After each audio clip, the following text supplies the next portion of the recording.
Hello students, कैसे हैं आप सभी लोग। मैं हूं Pooja Singh and welcome back to my channel accounting master class. And इस समय हम पढ़ रहे हैं subject organisational behaviour.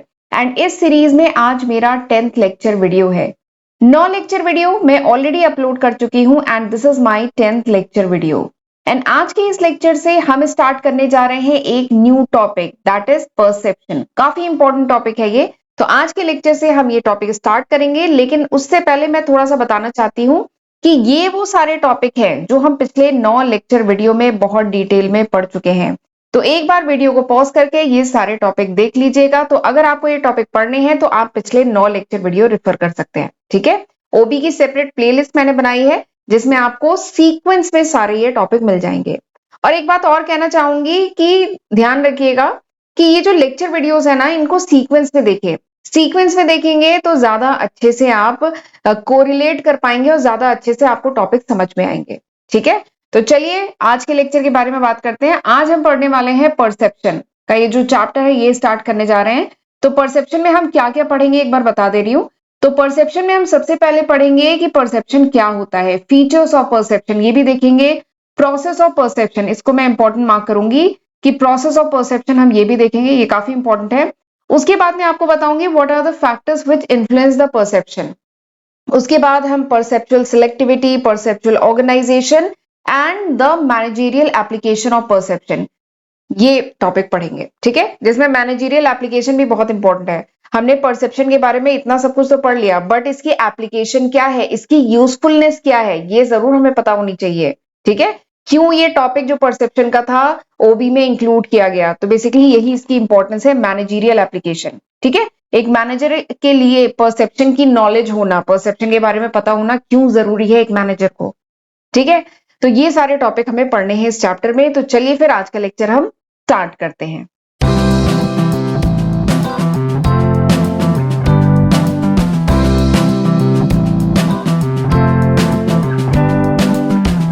Perception, perception का मतलब क्या होता है। तो सबसे पहले तो परसेप्शन मतलब, परसेप्शन का जो हिंदी में मतलब होता है वो मैं बता देती हूँ। परसेप्शन मतलब होता है धारणा।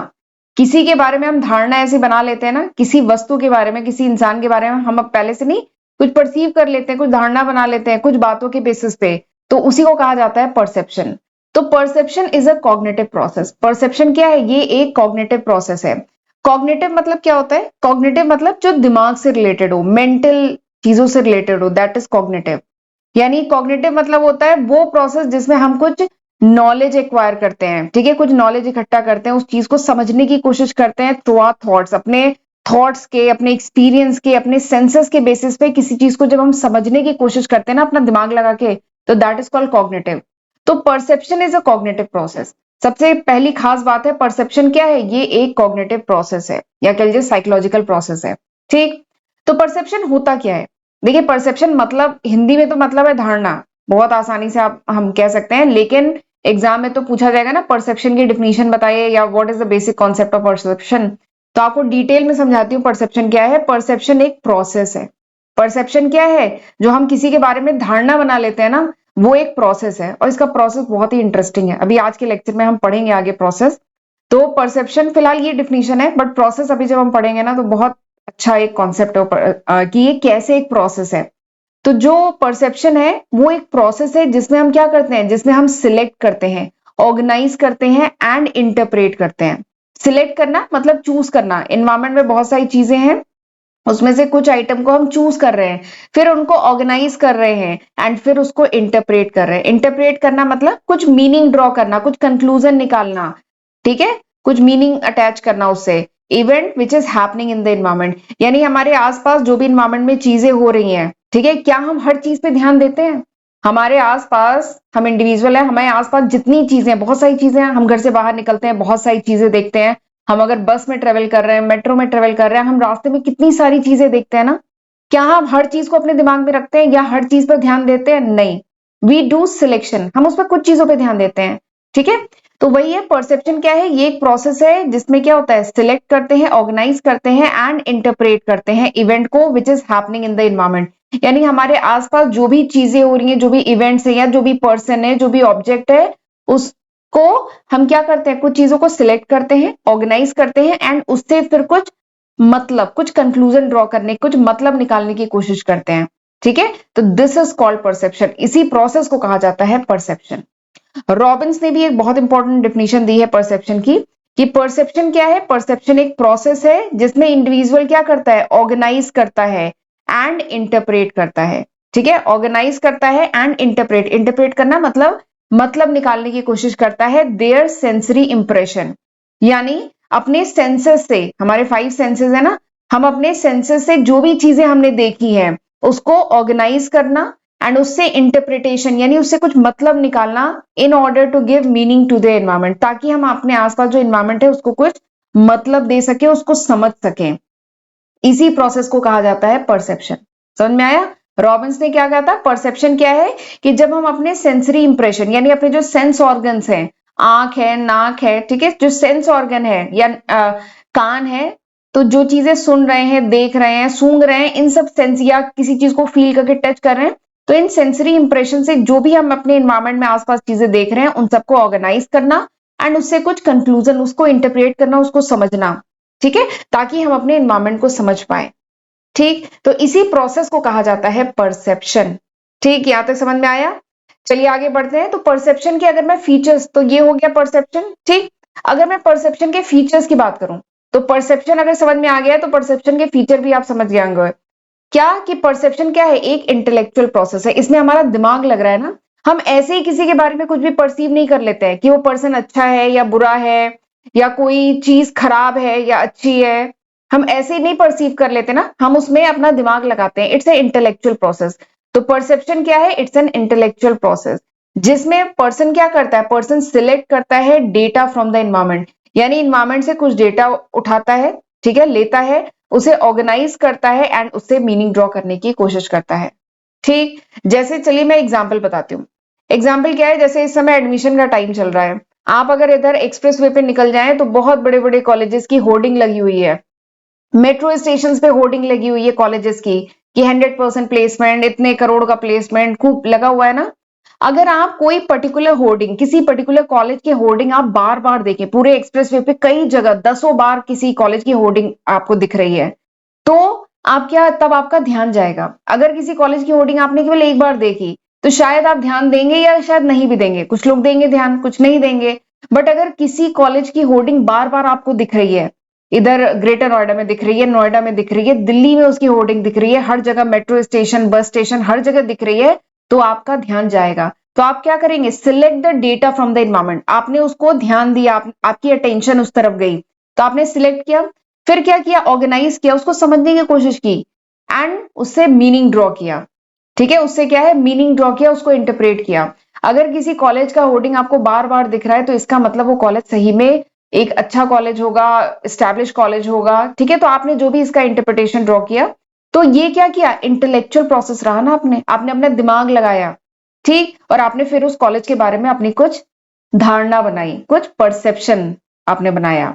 तो दिस इज द परसेप्शन, यही होता है परसेप्शन, एक इंटेलेक्चुअल प्रोसेस है जिसमें हम कुछ डेटा, एनवायरमेंट से कुछ डेटा लेते हैं, ठीक है, उसे ऑर्गेनाइज करते हैं, फिर उससे कुछ मतलब निकालते हैं। ठीक, ये मतलब पॉजिटिव भी हो सकता है, निगेटिव भी हो सकता है, ये डिपेंड करता है उस इंडिविजुअल पे, वो हम पे डिपेंड करता है, ठीक है।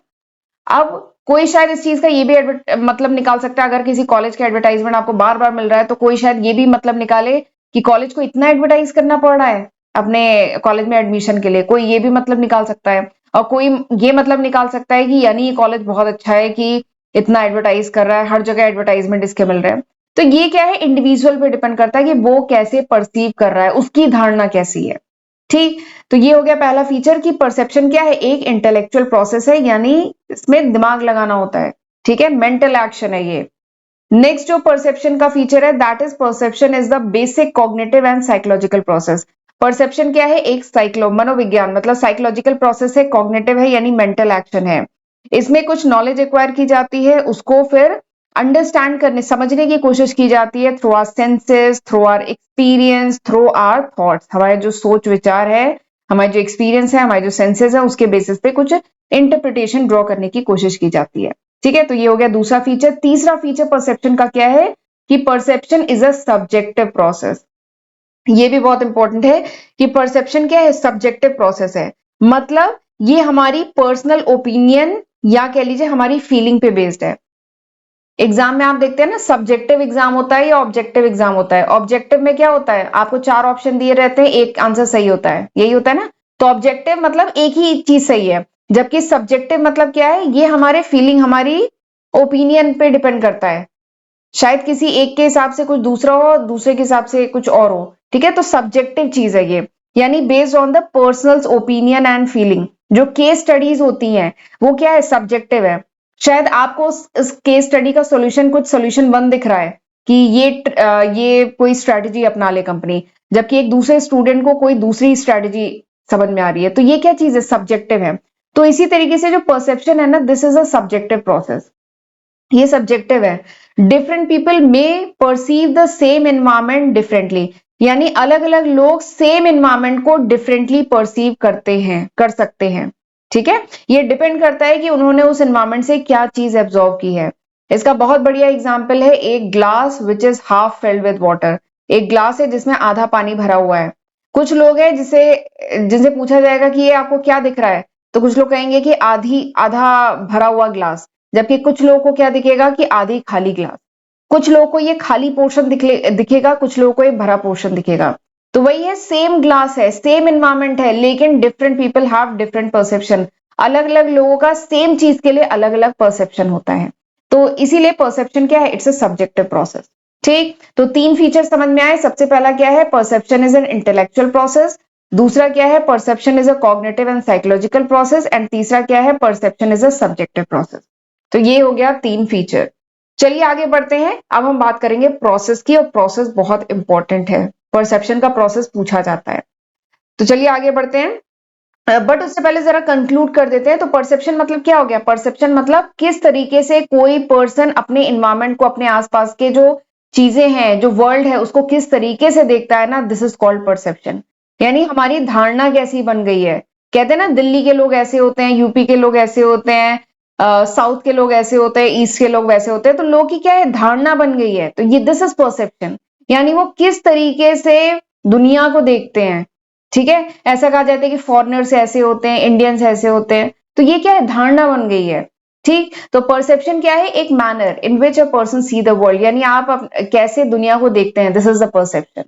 ठीक, एंड परसेप्शन के कारण ही सेम चीज पे लोगों का जो रिएक्शन होता है वो अलग अलग होता है। ये क्योंकि लोगों की धारणा अलग अलग है, लोगों की परसेप्शन अलग अलग है, इसीलिए सेम ऑब्जेक्ट को देख के, सेम सिचुएशन को देख के लोगों का रिएक्शन क्या होता है, अलग अलग होता है। पता है ना, कुछ लोगों को खाली ग्लास दिखती है, खाली पोर्शन दिखता है, कुछ लोगों को भरा हुआ पानी वाला पोर्शन दिखता है। ठीक, तो ये ऐसा क्यों होता है, because they have different perception. चलिए आगे बढ़ते हैं, प्रोसेस की बात करेंगे, लेकिन उससे पहले थोड़ा सा बताना चाहूंगी। ये वो लिस्ट ऑफ सब्जेक्ट है जो मैं आज की तारीख मतलब जुलाई 2024 तक अपने first channel accounting master class and second channel Pooja Singh पे अपलोड कर चुकी हूँ। मेरे 2 यूट्यूब चैनल है, पहला है अकाउंटिंग मास्टर क्लास, दूसरा पूजा सिंह। एंड एक बार देख लीजिए, ये वो लिस्ट ऑफ सब्जेक्ट है जो मैं अपलोड कर चुकी हूँ। और एक बात और है कि ये अभी तक है, जुलाई 2024 तक। अगर ये वीडियो आप कुछ महीने बाद, कुछ साल बाद देख रहे हैं, तो इसमें मैं काफी न्यू सब्जेक्ट ऐड कर चुकी होंगी। जैसे ओबी अभी मैंने इसमें नहीं ऐड किया है, जब कंप्लीट हो जाएगा तो ऐड करूंगी, ठीक है। तो एक बार वीडियो को पॉज करके लिस्ट ऑफ सब्जेक्ट देख लीजिए। अगर ये पढ़ना है तो आप मेरे चैनल पे सबकी सेपरेट प्लेलिस्ट बनी है, आप रेफर कर सकते हैं। और चैनल को अभी तक नहीं सब्सक्राइब किया है तो प्लीज कर लीजिएगा, बहुत मेहनत लगती है एक एक वीडियो बनाने में। और वीडियो को लाइक जरूर किया करिए, इससे हमें मोटिवेशन मिलता है। एंड कमेंट करके भी बताया करिए कि ये लेक्चर आपको समझ में आया कि नहीं आया, ठीक है। एंड अगर नोट्स चाहिए, मेरे ये यूट्यूब चैनल के जो अपलोडेड पीपीटीज हैं, ये आपको पीडीएफ फॉर्म में मिल जाएंगी मेरी एप्लीकेशन पे। एप्लीकेशन आपको गूगल प्ले स्टोर पे अकाउंटिंग मास्टर क्लास के नाम से है, वो आपको मिल जाएगा, लिंक डिस्क्रिप्शन में है। इंस्टाग्राम पे मुझे जरूर फॉलो कर लीजिए, वहां पे भी मैं अपडेट डालती रहती हूँ, ठीक है। तो अब चलिए बात करते हैं परसेप्चुअल प्रोसेस की, जो मैं कह रही थी ना बहुत इंपॉर्टेंट है, एग्जाम में पूछा ही जाता है, दैट इज परसेप्चुअल प्रोसेस। तो बात करें जो प्रोसेस है परसेप्शन का, इसमें बहुत सारे सब प्रोसेस हैं, ठीक है। इसमें बेसिकली 3 सब प्रोसेस हैं। तो जो परसेप्शन का प्रोसेस है ना, ये किस अप्रोच से हम समझेंगे, 3 इसमें कह लीजिए सब प्रोसेस है। और इसका जो अप्रोच यूज करेंगे वो ये है, input, throughput, output. Input, throughput, output. Input तो समझ रहे होंगे, कोई प्रोसेस है उसमें कुछ अंदर जा रहा है, दैट इज इनपुट। थ्रोपुट क्या है? थ्रोपुट वो मैकेनिज्म है जो ट्रांसफॉर्मेशन हो रहा है ना, दैट इज थ्रोपुट। और आउटपुट क्या है? जो निकल के चीज आ रही है, दैट इज आउटपुट। वही कॉन्सेप्ट है, ये कंप्यूटर में ये वर्ड यूज होता है थ्रोपुट, ठीक है। तो परसेप्शन का जो प्रोसेस है उसको समझने के लिए हम कौन सा अप्रोच यूज करेंगे? हम इनपुट, थ्रोपुट, आउटपुट का अप्रोच यूज करेंगे। तो ये अप्रोच क्या कहता है? ये अप्रोच एम्फसाइज करता है कि एक इनपुट जाता है, फिर वो प्रोसीड होता है, प्रोसेस होता है और आउटपुट निकल के आता है, ठीक है। तो ये जो परसेप्चुअल का प्रोसेस होता है ना, मैंने बताया इसमें तीन चीजें होती है, तीन एलिमेंट्स कह लीजिए। परसेप्चुअल के प्रोसेस के तीन सब प्रोसेस कह सकते हैं, या कह लीजिए तीन एलिमेंट्स है परसेप्शन के। कौन कौन से? एक है इनपुट जिसको कहेंगे स्टिमुली, दूसरा है परसेप्चुअल मैकेनिज्म, तो इस ये क्या है? बेसिकली थ्रोपुट है, ठीक है, जिसमें प्रोसेस हो रही है चीजें। एंड अगला क्या है? Perceptual output. तो तीन एलिमेंट होते हैं परसेप्शन प्रोसेस के। और ये जो आउटपुट निकल के आता है, ठीक है, जो आउटपुट निकल के आया परसेप्शन प्रोसेस के बाद, जो आउटपुट निकल के आया वो आउटपुट प्लस कुछ दूसरे फैक्टर्स होते हैं। उन फैक्टर्स प्लस आउटपुट को मिला करके किसी पर्सन का क्या बनता है? बिहेवियर।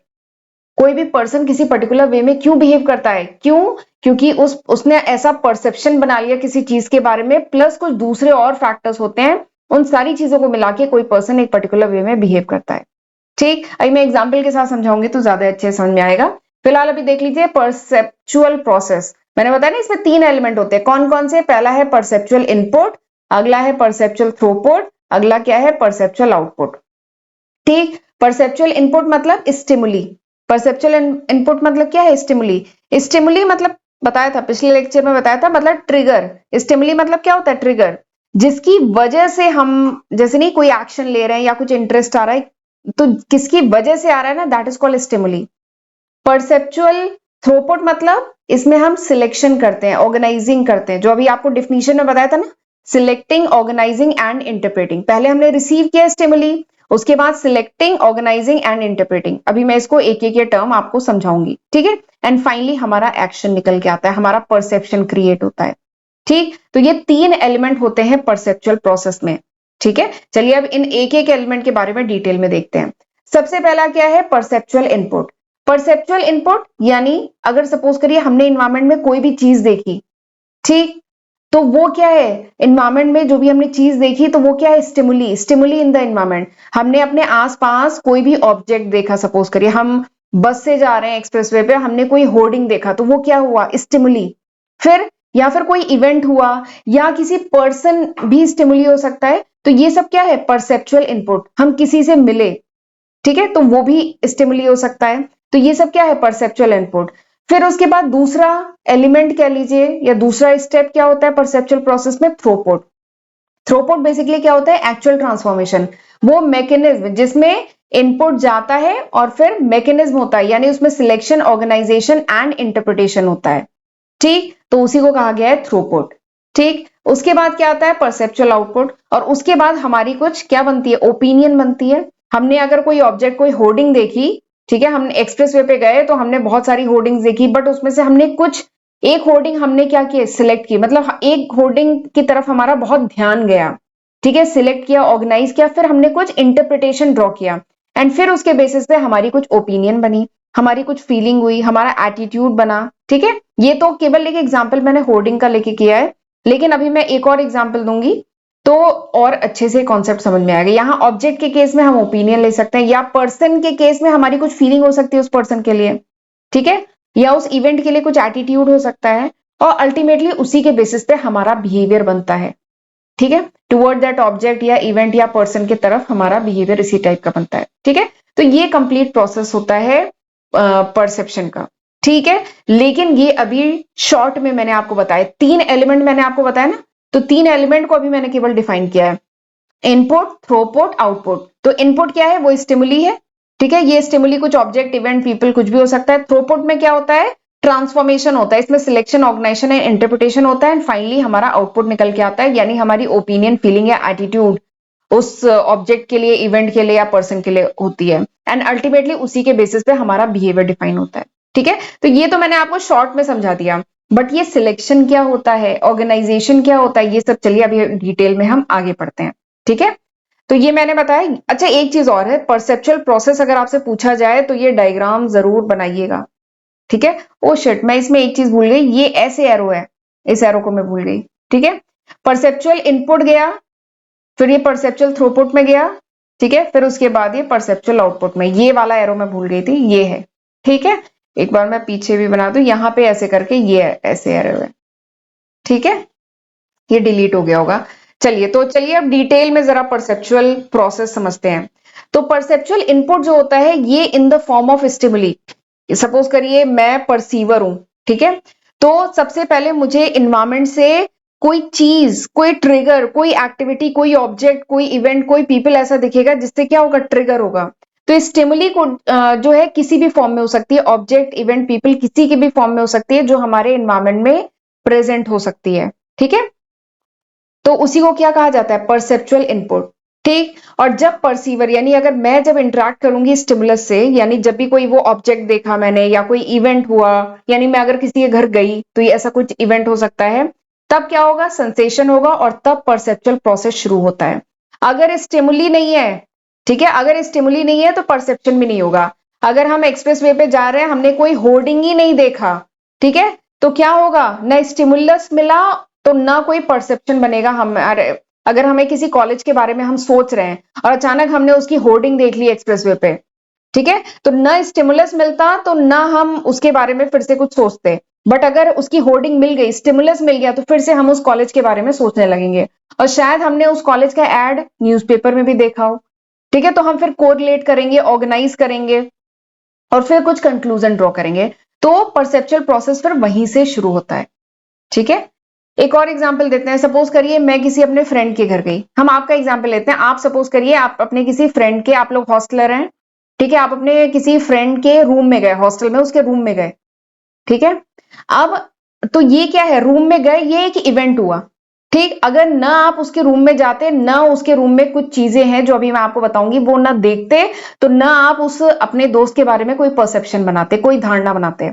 बट इवेंट क्या हुआ कि आप अपने दोस्त के रूम में, हॉस्टल में, उसके रूम में गए, ठीक। तो ये क्या है, स्टिमुलस है। तो स्टिमुलस कोई ऑब्जेक्ट भी हो सकता है, कोई इवेंट भी हो सकता है, ठीक। यहां तक पहला स्टेप है, यहां तक समझ में आया। दूसरा, अब उसके बाद क्या होता है, दूसरा स्टेप क्या है, परसेप्चुअल मैकेनिज्म। परसेप्चुअल मैकेनिज्म में अब तीन चीजें आती हैं, मैंने ये डायग्राम में बताया था ना, परसेप्चुअल मैकेनिज्म ये जो है इसमें तीन चीजें आती हैं। एक आता है रिसीव, तो हो चुका है, ठीक है, तो इसको छोड़िए। अब इसमें तीन चीजें आती हैं, पहला है सिलेक्टिंग, दूसरा है ऑर्गेनाइजिंग, तीसरा है इंटरप्रेटिंग। सिलेक्टिंग में क्या होता है, आप अपने दोस्त के रूम में गए, ठीक है। अब तीन चीजें होंगी, देखिए इवेंट क्या था, आप अपने हॉस्टल में अपने दोस्त के रूम में गए, ये इवेंट हुआ, ठीक है, तो वो हुआ इनपुट। अब दूसरा स्टेप क्या है, परसेप्चुअल मैकेनिज्म, इसमें क्या होगा, selection, organising and interpreting. Selection में बेसिकली क्या होता है, इसको, ये जो सिलेक्शन ऑफ स्टिमुली है, इसको परसेप्चुअल सिलेक्टिविटी भी कहा जाता है, ये टर्म भी यूज होता है, परसेप्चुअल सिलेक्टिविटी, जो हम आगे डिटेल में पढ़ेंगे। परसेप्चुअल सिलेक्टिविटी एक इंपॉर्टेंट टर्म है जो आगे हम डिटेल में पढ़ेंगे। अभी फिलहाल इसका मतलब क्या है ये थोड़ा सा बता दे रही हूँ। परसेप्चुअल सिलेक्टिविटी का मतलब क्या है कि टेंडेंसी कि हम सिलेक्ट करते हैं कुछ ही object from the environment for attention. मैंने बताया ना, आप एक्सप्रेस वे पे जा रहे हैं तो क्या रास्ते में जितनी होर्डिंग होती है सारी आप देखते हो, सारे आपके ध्यान में रह जाता है, नहीं। हम अगर एक्सप्रेस वे पे जा रहे हैं, हमने अगर 20 होर्डिंग्स देखी है तो शायद एक या दो हमारे ध्यान में रह जाए, या एक या दो की तरफ ही हमारी अटेंशन जाए। तो ये क्या है, this is selection of stimuli. हमने, हमारे सामने स्टिमुलस तो बहुत सारे आए, मतलब स्टिमुलस नहीं, ऑब्जेक्ट तो बहुत सारे आए, लेकिन जिससे हमारा अटेंशन गई, जिस पे हमारी अटेंशन गई, जो ट्रिगर किया, वो एक या दो ही होंगे, तो उसको हमने सिलेक्ट किया। तो यही है सिलेक्शन ऑफ स्टिमुली। हम इक्वल, ये देखिए, a person can not pay equal attention to every object in his environment. एक पर्सन हर अपने एनवायरमेंट में जितनी चीजें हैं, हर चीज पे इक्वल अटेंशन नहीं दे सकता है, ठीक है। तो ये पहला स्टेप हुआ, परसेप्चुअल सिलेक्टिविटी इसको कहते हैं, ठीक। अब ये जो परसेप्चुअल सिलेक्टिविटी है ना, बहुत सारे फैक्टर से इन्फ्लुएंस होती है, इंटरनल एंड एक्सटर्नल। और ये इंटरनल में बहुत सारी चीजें आती हैं, एक्सटर्नल में बहुत सारी चीजें आती हैं, जो हम अभी आगे डिटेल में पढ़ेंगे जब हम, परसेप्चुअल सिलेक्टिविटी एक सेपरेट टॉपिक है, तो इसको जब हम पढ़ेंगे तो इंटरनल एक्सटर्नल फैक्टर पढ़ेंगे, ठीक है। फिलहाल जान लीजिए पहला स्टेप हुआ, ठीक। तो हम अपने दोस्त के रूम में गए, तो उसके रूम में बहुत सारी बुक्स थी। चलिए एग्जाम्पल भी साथ में लेके चलती हूँ। हम अपने दोस्त के रूम में गए, ये क्या हुआ, स्टिमुलस हुआ, वो इवेंट था, हम अपने दोस्त के रूम में गए। फिर उसके बाद दोस्त के रूम में हमने देखा बहुत सारी बुक्स थी, ठीक है, और उसका रूम बहुत ऑर्गेनाइज था, एकदम बेड एकदम अच्छे से लगा हुआ था, टेबल पे बुक्स एकदम अरेंज अच्छे से लगी हुई थी, और हमने देखा आपका जो दोस्त है उसका टाइम टेबल भी एकदम वॉल पे सामने टेबल पे लगा हुआ था, उसका स्टडी का स्केड्यूल लगा हुआ था, बहुत सारे मोटिवेशनल कोट्स लटके हुए थे, ठीक है। तो इन सब पे हमारा क्या गया, ध्यान गया। तो हमने क्या किया, ये क्या है, परसेप्चुअल सिलेक्टिविटी, इन सब चीजों पे आपका ध्यान गया, ठीक। ये पहला। दूसरा क्या है, ऑर्गेनाइजेशन ऑफ स्टिमुली। अब आप क्या करेंगे, आपने ये सब देखा आफ्टर रिसीविंग द स्टिमुली, आपने ये सब स्टिमुली देखी, किताबें देखी, रूम बहुत ऑर्गेनाइज था, ये देखा, उसका पढ़ाई का स्केड्यूल देखा आपने। फिर क्या करेंगे, आप इन सारी इंफॉर्मेशन को ऑर्गेनाइज करेंगे इन सम फॉर्म। आप इन सारी बातों को ऑर्गेनाइज करेंगे, किताबें, स्टडी टेबल, उसका टाइम टेबल, स्केड्यूल, दीवार पे जो मोटिवेशनल कोट्स हैं, आप सब उनको ऑर्गेनाइज करेंगे। एंड आप क्या करेंगे, you will try to make sense out of that, आप उससे कुछ मतलब निकालने की कोशिश करेंगे।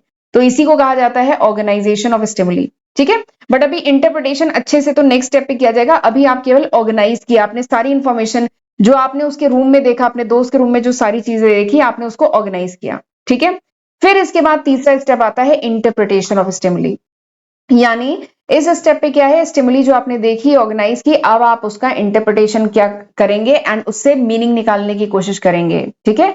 What is going on in the situation, यानी उसके रूम में मतलब जो सिचुएशन थी उसके अकॉर्डिंग, उसके बेसिस पे आप कुछ मतलब निकालने की कोशिश करेंगे। और ये इंटरप्रिटेशन क्या है, अच्छा भी हो सकता है, बुरा भी हो सकता है, कुछ भी हो सकता है ना। तो बेसिकली आपका इंटरप्रिटेशन, अगर इस टाइप का एनवायरमेंट है आपके दोस्त के रूम में हॉस्टल के, तो आप क्या इंटरप्रिटेशन निकालेंगे। नॉर्मली हर पर्सन यही इंटरप्रिटेशन निकालेगा कि वो बच्चा बहुत ही स्टूडियस है, बहुत ही हार्ड वर्किंग है, बहुत ऑर्गेनाइज है। देखिए उसने टाइम टेबल बनाया हुआ है, यानी वो बहुत ऑर्गेनाइज है, हार्ड वर्किंग है, पढ़ने वाला है, तभी तो उसने अपनी रूम में इतनी सारी बुक्स भी इकट्ठा की हुई है, ठीक है। तो हमारा ये परसेप्शन बनेगा, ठीक है। तो ये हो गया दूसरा स्टेप। और ये जो इंटरप्रिटेशन होता है ना, हम जो इंटरप्रेट करते हैं किसी भी चीजों को देख के, बहुत सारी स्टिमुली हुई, बुक, मोटिवेशनल कोट्स, उसका रूम इतना अरेंज, टाइम टेबल, ये बहुत सारी स्टिमुली थी, इनको देखकर जो इंटरप्रिटेशन हम करते हैं ना, अब ये इंटरप्रिटेशन भी तीन चीजों पर डिपेंड करता है। पहला, कैरेक्टरिस्टिक ऑफ स्टिमुली, यानी वो जो स्टिमुलस हमने इतने सारे देखे उस वो क्या थे, उसके कैरेक्टरिस्टिक पे डिपेंड करता है। Situation under which the perception take place, यानी किस माहौल में, किस सिचुएशन में हम परसेप्शन कर रहे हैं। And characteristic of the perceiver, यानी हमारा कैरेक्टरिस्टिक कैसा है, हम पॉजिटिव माइंडसेट वाले हैं कि निगेटिव माइंडसेट वाले हैं।